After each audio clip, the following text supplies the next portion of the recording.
Professor, a gente sabe que na guerra você não combina nada com o seu inimigo, né? Muito pelo contrário, a ideia é surpreendê-lo para poder atacá-lo. Mas a gente acompanhou ao longo, por exemplo, do conflito entre a Rússia e a Ucrânia, várias análises apontando de que a expectativa russa era de fazer um ataque muito rápido e terminar rapidamente o conflito. E, na verdade, ele tem se estendido por mais de ano e o trabalho dos russos no território ucraniano tem sido muito difícil. Os ataques têm recebido uma série de respostas. Quando a gente vê uma situação dessa entre Israel e o Hamas, na sua avaliação, existem indicativos de que existe uma possibilidade de que esse conflito se arraste durante um bom tempo, ou o senhor enxerga em algumas destas atitudes, algum dos posicionamentos dos atores envolvidos, um início de uma arrefação do conflito?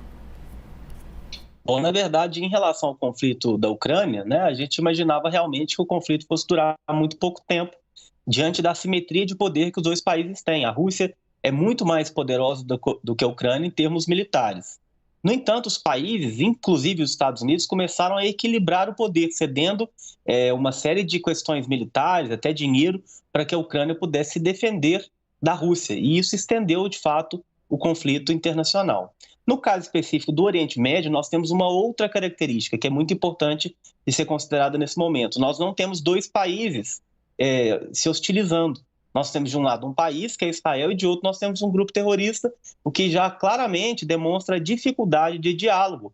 Os terroristas pouquíssimas vezes querem dialogar, ou se não, nenhuma vez quer dialogar, e isso implica numa extensão maior desse conflito. Então nós não imaginamos que o conflito vá encerrar-se nas próximas horas, nas próximas semanas. Um cessar-fogo ainda está muito complicado. O próprio premier Netanyahu disse em algumas circunstâncias que a tendência, que a previsão dele, enquanto participante direto do conflito, é de que isso vai durar um tempo maior, né, e de que não vai ser fácil também para Israel colocar a sua vontade sobre a vontade do Hamas, uma vez que a faixa de Gaza ela tem condições bastante precárias de entrada das Forças Armadas de Israel, principalmente por ser caracterizada por túneis que foram construídos ao longo de vários anos pelos especialistas do Hamas. Então, nesse sentido, não vai ser algo que vai terminar nos próximos dias. O que nós podemos esperar é uma extensão desse conflito, principalmente por essa dificuldade de negociação entre um país que segue, né,